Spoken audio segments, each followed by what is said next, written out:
Hi, this is Ron, isa po akong OFW sa Dubai. At for today's video nga guys, ay nandito kami ngayon sa Ananuri Castle. Ang Ananuri Castle ay isang makasaysayang kuta sa Georgia. Matatagpuan ito sa may Agrari River. Humigit kumulang 70 kilometers hilaga ng Tbilisi. Isa itong mahalagang estratehikong tanggulan noong panahong medieval. Naging saksi sa iba't ibang labanan at tunggalian sa kasaysayan ng bansa. Ang kasaysayan ng Ananuri Castle, tinayo ito noong ika-17 hanggang ika-17 siglo.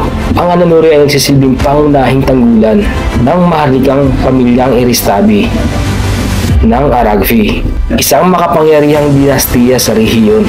Noong 1739, sinalakay ito ng isang karibal na pamilyang Georgian na nagresulta sa isang madugong labanan kung saan halos lahat ay nalipol ang buong angkan ng mga Eristabi.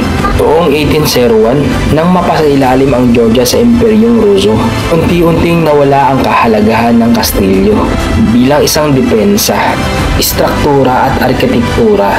Ang Ananuri ay binubuo ng dalawang pangunahing mga kuta, isang mataas na bantayan o tinatawag na watchtower o tinatawag na Shipu Vare at dalawang simbahan, ang Church of the Assumption at ang mas maliit na Church of the Virgin.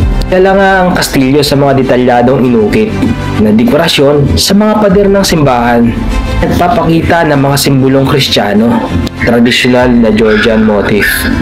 At sa ngayon nga ay isa itong napakasikat na turistang destinasyon, isang bahagi ng UNESCO tentative list bilang isang cultural heritage site.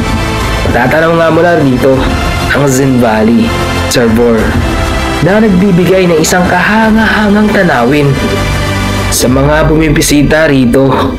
Ang Ananuri Castle ay isang patunay ng makulay at madugong kasaysayan ng Georgia, kung saan nagtagpo ang digmaan, kapangyarihan, pananampalataya sa loob ng daang-daang taon.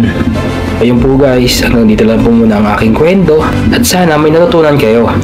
At huwag mo kalimutan i-click ang like at follow para update kayo sa mga susunod pa natin mga videos. Peace out!